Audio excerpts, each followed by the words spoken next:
तो चलिए एक बड़ी जानकारी दे दें आपको। मुख्यमंत्री मनोहर लाल 2 योजनाओं की शुरुआत करेंगे। मुख्यमंत्री व्यापारी क्षतिपूर्ति योजना की शुरुआत होगी और दीनदयाल उपाध्याय अंत्योदय परिवार सुरक्षा योजना की शुरुआत होगी। क्या कुछ कहते नजर आ रहे सीएम, सुनाते हैं आपको। रजिस्ट्रेशन कराना पड़ेगा। जो भी व्यापारी इस स्कीम में पार्टिसिपेट करना चाहते हैं वो इस पे डिपेंड करता है कि अगर कुछ लोगों ने जिन्होंने कोई और इंश्योरेंस लिया हुआ है वो बेशक ना कराएं, लेकिन आप देखेंगे कि इस स्कीम में पार्टिसिपेट करना उन सब लोगों के लिए फायदेमंद है जिन लोगों ने कोई बाहर से दूसरा इंश्योरेंस नहीं लिया हुआ है।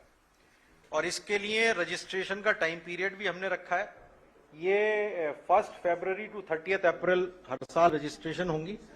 इस साल क्योंकि हम अब आज से शुरू हो रहे हैं तो इस साल समय थोड़ा सा कम रहेगा, 30 अप्रैल तक करेंगे। अगर कोई इसको डेट को 2, 4, 5, 7 दिन आगे भी ले जाना आप लोगों को अगर लगता है आप नंबर बढ़ा सकते हैं तो वो उस स्टेज पे हम कंसीडर कर सकते हैं। ये डॉक्यूमेंट्स हैं, ये डॉक्यूमेंट्स जो स्कीम है वो बहुत जल्दी नोटिफाई हो जाएगी। उस स्कीम में सारे नॉर्मल डॉक्यूमेंट्स हैं, ये आपको साथ में देने होंगे। जो इसमें कंपनसेशन की अमाउंट है वो अगर टर्नओवर 20 लाख तक है तो कंपनसेशन कवरेज 5 लाख की रखेंगे और 100 रुपए उसकी फीस होगी। अगर टर्नओवर 20 और 50 लाख के बीच में है तो कवरेज 10 लाख की और रजिस्ट्रेशन फी 500 रुपए। सिमिलरली 50 लाख 1 करोड़ 15 लाख तक की कंपनसेशन कवरेज 1500 रुपए फीस और 1 करोड़ और 1.5 करोड़ के बीच में 20 लाख रुपए तक की कंपनसेशन कवरेज है और 2500 रुपए इसकी रजिस्ट्रेशन फी होगी। और जिन लोगों का कम टर्नओवर ये 1.5 CR के ऊपर है उन लोगों के लिए ये स्कीम नहीं है। उनको ये माना गया है कि वो अपना आप सक्षम है कि वो अपना इंश्योरेंस करा के उसको कवर कर सकते हैं लॉस को। बहुत ब्रीफली इसकी इंटीमेशन कोई भी इस तरीके का लॉस हो तो 24 घंटे के अंदर अंदर आपको पोर्टल पे देनी होगी, जिससे कि ट्रेडर वेलफेयर बोर्ड को भी पता लग जाएगा और जो सुरक्षा न्यास है सरकार का ट्रस्ट के रूप में काम करेगा उसको भी पता लग जाएगा। Claim form trader welfare board 7 दिन के अंदर अंदर उसको वेरीफाई कर देगा। उसके बाद सर्वेयर को नियुक्त कर देगा ट्रस्ट और वो सर्वेयर 2 दिन के अंदर अंदर उस क्लेम फॉर्म को रिसीव करके जो उसने सर्वे करना है वो सर्वे वगैरह करके और फाइनल सर्वे रिपोर्ट के लिए हमने उसको 3 हफ्ते का समय दिया, 21 दिन में सबमिट कर देगा। और उसके बाद सुरक्षा न्यास जो कि ट्रस्ट के रूप में काम करेगा, हरियाणा सरकार का ही है अगेन, वो उस फाइनल सर्वे रिपोर्ट के आने के 1 महीने के अंदर अंदर उसका भुगतान करेगा और डायरेक्टली जो बेनिफिशियरी है उसके अकाउंट में ये पैसा जाएगा। ये बाय एंड लार्ज इस स्कीम की डिटेल्स हैं। और क्वेश्चन आंसर इनके आपने कुछ रखे हुए? दो चीजें क्लियर करता हूं अनुराग जी। एक चीज तो ये जो रजिस्ट्रेशन का पैसा रखा गया है कुल मिला के तो एक प्रकार का ये प्रीमियम ही है और ये प्राय जो जनरल इंश्योरेंस कंपनीज का प्रीमियम है उससे लगभग आधा है, क्योंकि अल्टीमेटली तो एक ट्रस्ट है, उस ट्रस्ट में पैसा आएगा, उसी में से नुकसान होगा तो जाएगा। ट्रस्ट का कोई मोटिव प्रॉफिट कमाना नहीं है, कुछ कम पड़ेगा तो सरकार डाल देगी, लेकिन उसमें सबसे इकट्ठा होगा और क्षतिपूर्ति कर दी जाएगी। दूसरा इसमें है रजिस्ट्रेशन जो है अनुराग जी, रजिस्ट्रेशन 40 लाख से नीचे जिसका टर्नओवर है उसको रजिस्ट्रेशन अनिवार्य नहीं है, लेकिन रजिस्ट्रेशन कराना चाहिए।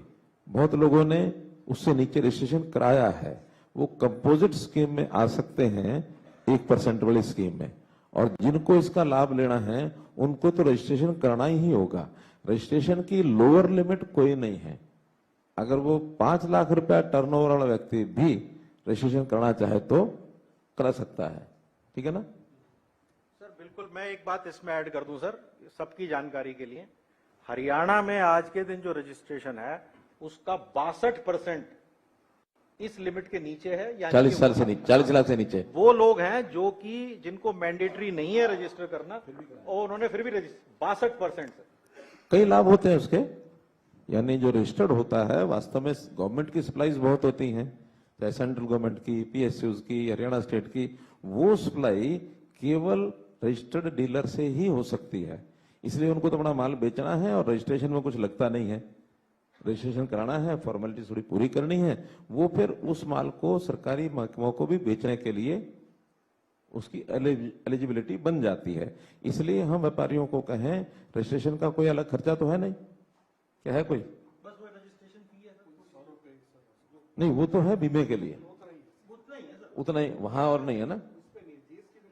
जीएसटी, जीएसटी रजिस्ट्रेशन में कोई भी पैसा नहीं लगता। यहाँ बीमा कवर करने के लिए सिर्फ छोटे व्यापारी को 100 रुपया देना है साल का, इससे ज्यादा नहीं देना। तो इसलिए प्रोत्साहन करके ज्यादा लोगों को रजिस्ट्रेशन कवर में लाना चाहिए। तो एक चीज सर मैं बताना भूल गया। ये स्कीम एक बारी अगर आप लोगों को याद हो तो हमने सरकार के तौर पे अगेन बीमे के तौर पे शुरू की थी। अनफॉर्चुनेटली उस स्कीम में लोगों ने फायदा नहीं उठाया। रिजल्ट ये निकला कि जितना हमने प्रीमियम बीमा कंपनी को दिया उसका बहुत छोटा सा पोर्शन लोग क्लेम कर पाए। तो आप सब लोगों से अनुरोध है कि इसमें अपने अपने डिस्ट्रिक्ट्स में जाके बाकायदा मीटिंग्स करें और मीटिंग्स करके लोगों को प्रोत्साहित करें कि इसमें ज्वाइन करें।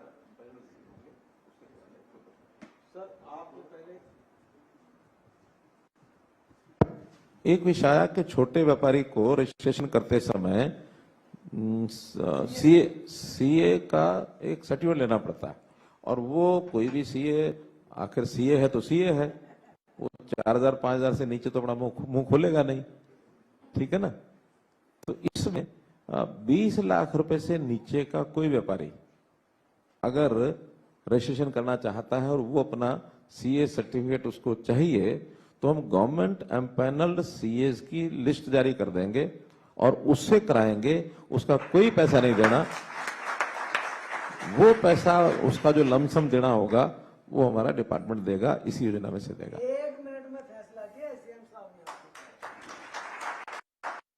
अरे जबरदस्त तालियां बजाओ, इससे क्या होगा?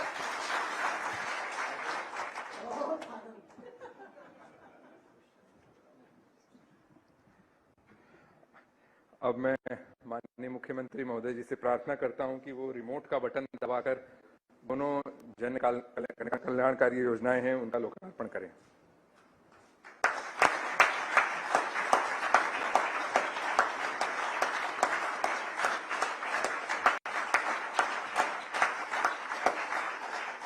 अब मैं माननीय मुख्यमंत्री महोदय जी से उनके उद्बोधन के लिए प्रार्थना करता हूं।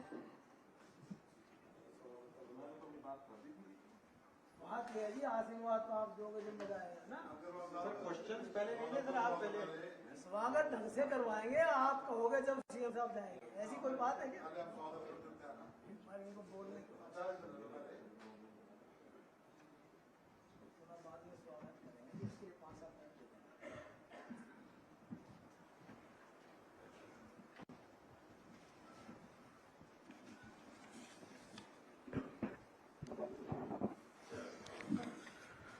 बहुत ही आज एक सुंदर अवसर है जब हरियाणा के व्यापारी वर्ग को यहाँ इन 2 योजनाओं का लॉन्च करने के लिए यहाँ बुलाया गया है।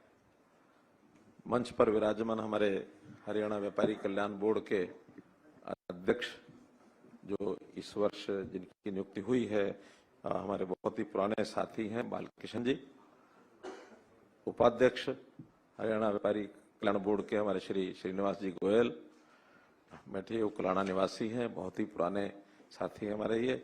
और दूसरे उपाध्यक्ष हैं श्री सुरेश मित्तल जी, ये भी हमारे पुराने साथी हैं, ये दूसरे उपाध्यक्ष हैं। पूर्व अध्यक्ष रामनिवास जी, ये भी इस टर्म से पहले अध्यक्ष रहे हैं। मंच पर विराजमान प्रिंसिपल सेक्रेटरी श्री उमाशंकर जी, वित्त सचिव अनुराग रस्तोगी जी, हमारे बीच में अन्य सभी अधिकारीगण उपस्थित, हरियाणा के कोने कोने से आए हुए हमारे सभी व्यापारी बंधुगण। 2 योजनाएं आपके सामने रखी हैं। वास्तव में तो चूंकि एक सिस्टम में से हम चलते हैं लगातार, वर्ष भर अपनी योजना से काम करते रहते हैं, लेकिन योजना में काम करते करते कभी कभी कठिनाइयों का सामना करना पड़ता है। कभी आकस्मिक कोई दुर्घटना हो गई, आकस्मिक कोई ऐसा कारण बन गया जिससे हमारे चलते चलाते व्यापार में कोई नुकसान हो गया, जान को जोखिम हो गया, तो इस क्षतिपूर्तियों को करने के लिए विभिन्न प्रकार की योजनाएं दुनिया भर में हैं। ये एक प्रकार की सामाजिक सुरक्षा ये होती है कि हर किसी का जीवन सुरक्षित हो। तो सुरक्षित करने के लिए आकस्मिक कोई नुकसान होता है, उसके लिए आपसी सहयोग से मिलकर के योजनाएं बनानी चाहिए। तो इसमें सभी लोग मिलकर के जब योजनाएं बनाते हैं, वो योजनाएं ऐसी होती हैं कि आने वाले समय का, भविष्य का कुछ भरोसा नहीं होता। उस समय की कोई बात अनहोनी ना हो जाए तो सब मिलकर के कोई ना कोई एक निधि इकट्ठी कर लें और उस निधि के बाद जिसका नुकसान हो उसको वो दे दिया जाए।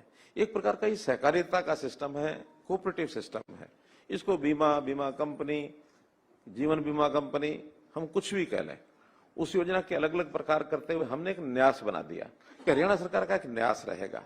उस न्यास में कुछ कलेक्शन जो बेनिफिशियरीज हैं, जिनको लाभ मिलना है, उनका एडवांस एक प्रीमियम थोड़ा सा लेकर के डाल दिया जाए, कुछ पैसा सरकार का डाल दिया जाए, मिली जुली योजनाएं बनाए।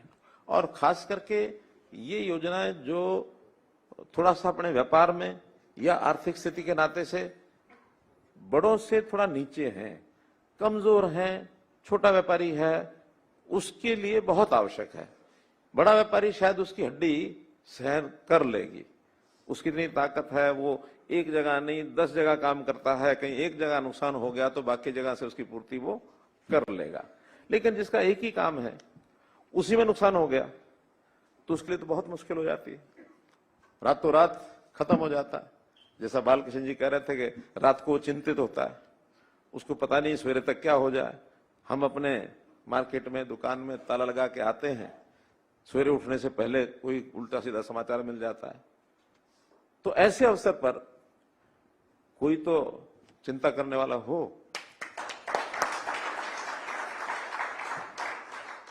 तो चिंता करने वाला तो प्रभु है, वो सबकी चिंता करता है, फिर भी किसी ना किसी को निमित्त बनाता है। तो उस नाते से मैं कह सकता हूं कि चिंता मत करो, मैं हूं ना।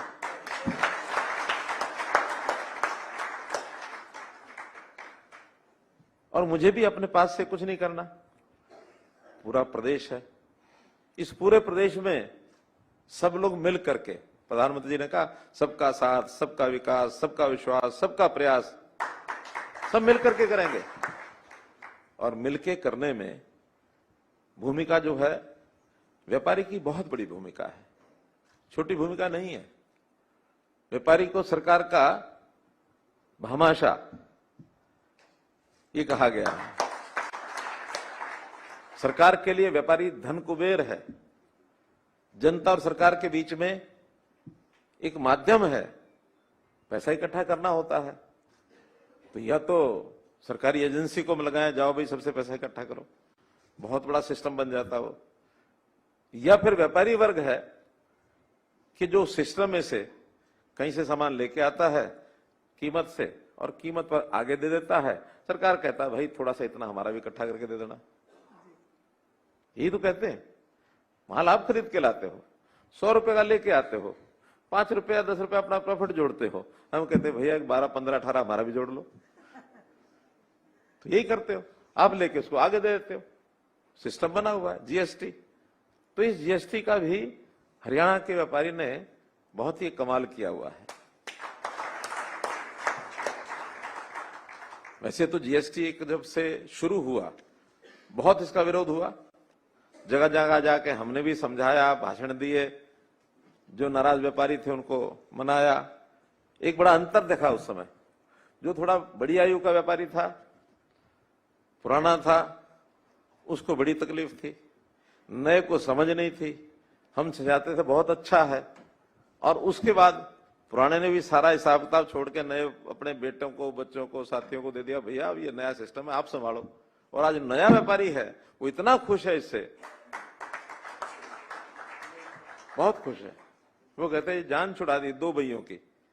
एक भैया रात को लिखते थे, एक भैया मुनी माता था वो दिन को लिखता था, दिन वाली वो लिखता था, कोई आके देखेगा दिखा देंगे, रात वाली या तो उस व्यापारी को पता होती थी या उसकी पत्नी को पता होती थी, किसी को पता ही नहीं होता था। वो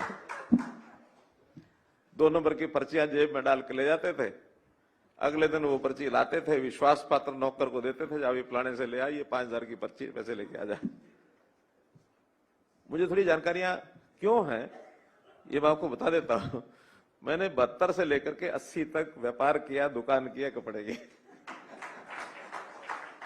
और एक घटना सुनाता हूं। अच्छा चलो लाइव है, कोई बात नहीं। देखिए ये सब करते थे, आज कोई नहीं करता। उस समय ये सारा काम 2 नंबर की पर्चियों पर चलता था और 5-7 पर्ची हमारी जेब में भी रहती थी। एक दिन बस में चढ़ते हुए किसी एक जेब कतरे ने जेब काट ली और वो बटुआ भी चला गया, वो पर्चियां भी चली गई, सब चला गया। तो हमें चिंता हुई। अब चिंता बटुए में कोई 200-400-500 रुपए उसकी नहीं थी, चिंता वो 4-5 पर्चियों की थी। अब रात भर सोए नहीं, सर्दियों के दिन थे।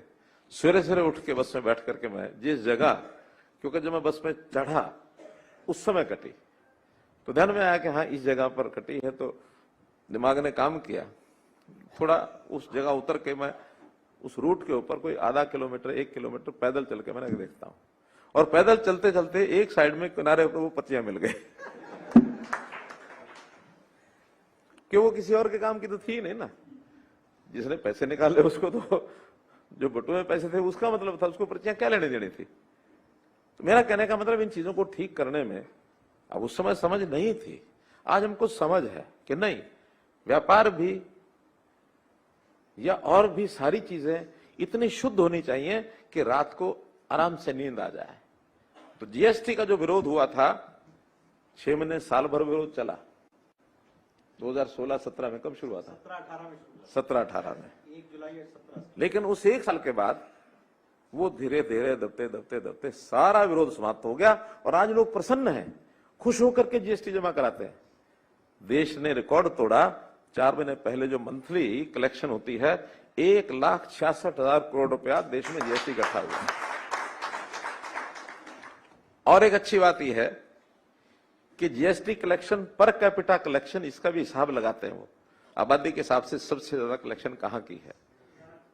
छोटे प्रदेश तो वो अलग एक ग्रुप है 8-9 प्रदेशों का, बड़े प्रदेशों का अलग ग्रुप है। छोटे प्रदेशों में तो सिक्किम है, सिक्किम के बाद गोवा है, बड़े प्रदेशों में नंबर 1 पर हरियाणा है। यानी हमारा कलेक्शन 2,54,00,000 की आबादी पर पिछले साल 21-22 में 68,142 करोड़ रुपया कलेक्शन हुआ।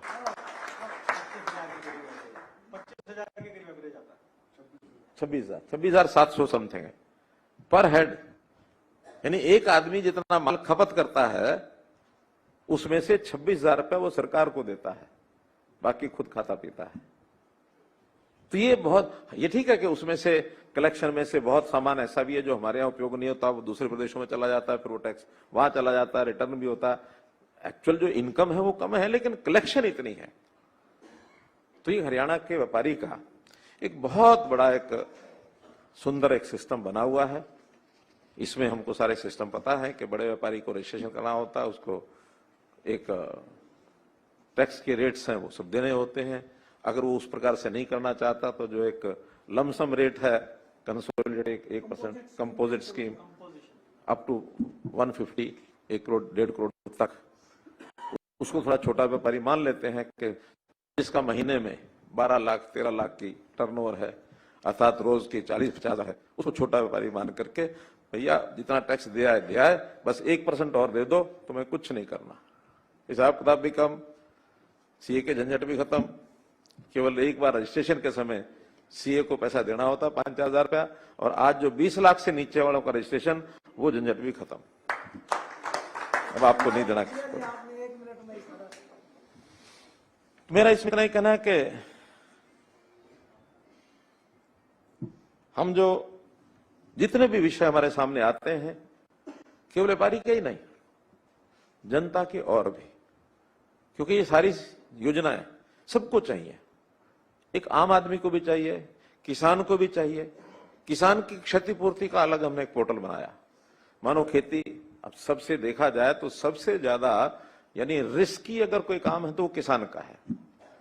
किसान की खेती खुली हवा में, आकाश के नीचे पड़ी है। कब आंधी आ जाए, तूफान आ जाए, बरसात आ जाए, ओला पड़ जाए, उसकी फसल खराब हो जाती है। कम से कम हमारी सबकी जो स्टॉक होता है, स्टोर होता है, वो अंदर ताले में पड़ा है, उसका तो वो भी नहीं है। इसलिए उसकी क्षतिपूर्ति भी अलग से पोर्टल बनाया है कि किसी का नुकसान हो जाए 72 घंटे के अंदर आप अपने आप चढ़ा दो। फिर उसका सर्वे पटवारी से, तहसीलदार से, डीसी से, एसडीएम से सब करा करके बाद में कितना तूने मंडी में बेचा है उसका जो डिफरेंस है वो उसका क्षतिपूर्ति में दे देते हैं। बहुत सरल सिस्टम हो गया, कोई कठिनाई नहीं आती है। जहां कहीं इसमें थोड़ा गड़बड़ करने का मानस होता वो भी अब रुक गया है, सबको पता लग गया जो असली भरेंगे वो मिलेगा। लेकिन अभी भी बहुत से वर्ग ऐसे हैं जिनका कोई माली नुकसान होता है तो उसके अंदर थोड़ा अभी कमी है। जैसे बहुत छोटा रेडी खोमचे वाला आदमी है और उसका जीएसटी नंबर तो है नहीं, ना वो रजिस्टर करेगा, 10-20 हजार रुपए का सामान लगाता है तो 10 बेर कर सकता है वो, ऐसा नहीं कि नहीं कर सकता, लेकिन फिर भी बड़ी कठिनाई उसके लिए भी है। हम संभालने में भी बड़ी दिक्कत आएगी, हर रेडी खोमचे वाले का कैसे हिसाब रखेंगे। तो हम एक योजना उसके लिए भी लेके आएंगे कि जो रेडी खोमचे वाला है उसके सामान के नुकसान होता है वो भी भरपाई करें, बहुत जल्दी उसकी योजना लेके आएंगे। जहां तक सेक्टर 9 की मार्केट का जिक्र किया, वहां तो 132 ऐसे खोखे वाले थे जिनका सब रातों रात नाश हो गया, नुकसान हो गया। हमने अगले दिन जाते ही पहले तो उनके घर को कुछ ना कुछ दे करके राहत दी कि इनके घर का एक महीने का खर्चा तो चल जाए, एक 20-25 हजार रुपया घर में चला जाए। फिर बाद में तुरंत डिपार्टमेंट को, एचएसपीपी को बुला करके उनकी जमीन उनको अलॉट कराई, उनसे बहुत सस्ते पैसे में उनको दिया। और न केवल 9 मार्केट में, आप बैठे हैं बीपी अग्रवाल, 3 और मार्केटें जो ठीक ठाक थी उनको भी दे दिए, 4 मार्केट में दिए। और उसके बाद फिर सारे हरियाणा में कर दी कि इस प्रकार की कोई मार्केट कहीं है और वो सरकारी जमीन पर है तो हम उसको थोड़ा पैसा ले करके और उसको दे देंगे ताकि उसकी दुकान पक्की हो जाए।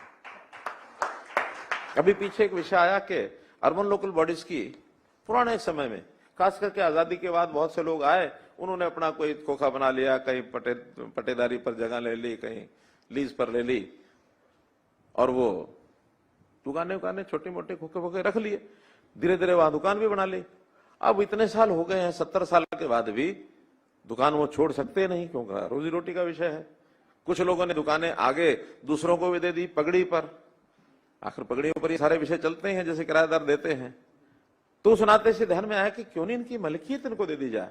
20 साल से पुराना अगर किसी का विधिवत लीगल कब्जा है, कोई उसके पास रसीद है, पर्ची है, कुछ भी है, तो उससे एक रेट तय कर दिया कि इस रेट के हिसाब से पैसा जमा करो और रजिस्ट्री करा लो। हजारों केस ऐसे आ गए हैं, कुछ तो हो भी गए हैं। मोहित जी कितने हुए हैं? 800, 2000 एप्लीकेशन आ गई है, तो उसमें से 1200 प्रोसेस में, 800 हो गए हैं। प्रोसेस में कुछ कागजी कार्रवाई और कहीं कहीं गड़बड़े क्या हुई।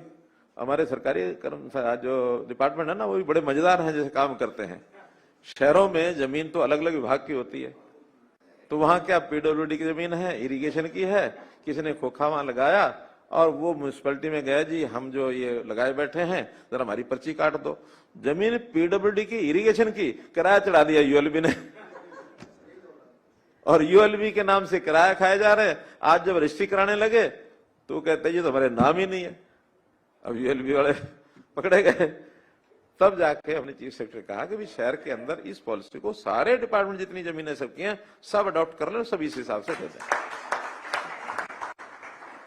तो मित्रों, आज आपको मैं इस विषय पर बहुत बहुत बधाई देना चाहता हूं। और जो 2 स्कीम शुरू की गई हैं, नाम इसका एक का तो बहुत बड़ा सा रखा है, दीनदयाल उपाध्याय अंत्योदय परिवार सुरक्षा योजना। शायद कोई याद रखे ना रखे, लेकिन मुझे बैठे बैठे ध्यान में आया कि दयाल उपाध्याय, तो ये दयालु बन जाता है, सार्थक नाम है कि नहीं। तो ये दयालु योजना, जिसमें हम 5 वर्ष से 12 वर्ष तक 1 लाख रुपया, 12 से लेकर 18 वर्ष तक 2 लाख रुपया, 18 से आगे जो भी योजना बनाई है, उस योजना का नाम दयालु योजना रहेगा। इसको इसी ढंग से उल्लेखित करें, ठीक है। और दूसरी योजना, उसको संक्षेप में नाम है क्षतिपूर्ति योजना।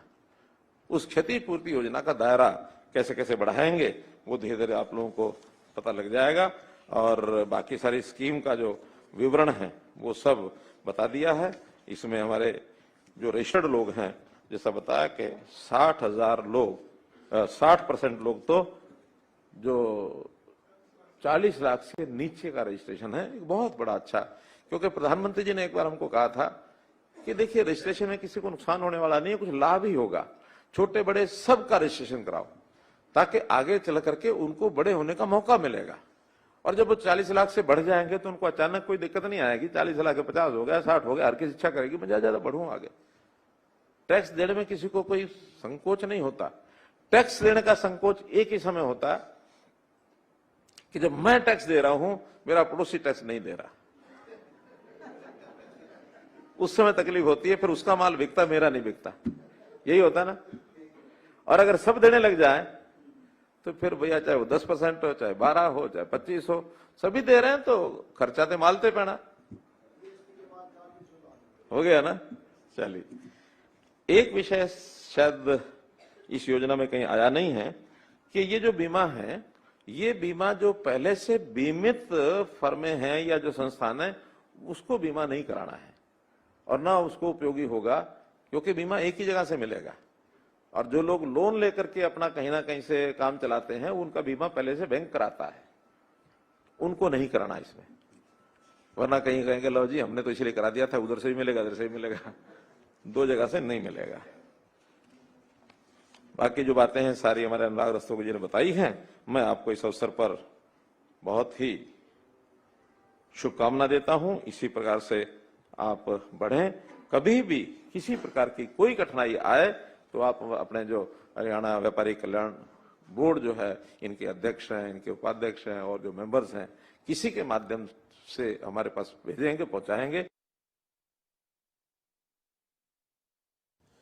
तो मुख्यमंत्री मनोहर लाल को आप सुन रहे थे, वो दयालु उपाध्याय का उद्घाटन उन्होंने किया। और साथ ही आपको बता दें कि दयालु योजना, क्षतिपूर्ति योजना जो है उद्घाटन करते नजर आए सीएम मनोहर लाल। तस्वीरें भी आपने देखी।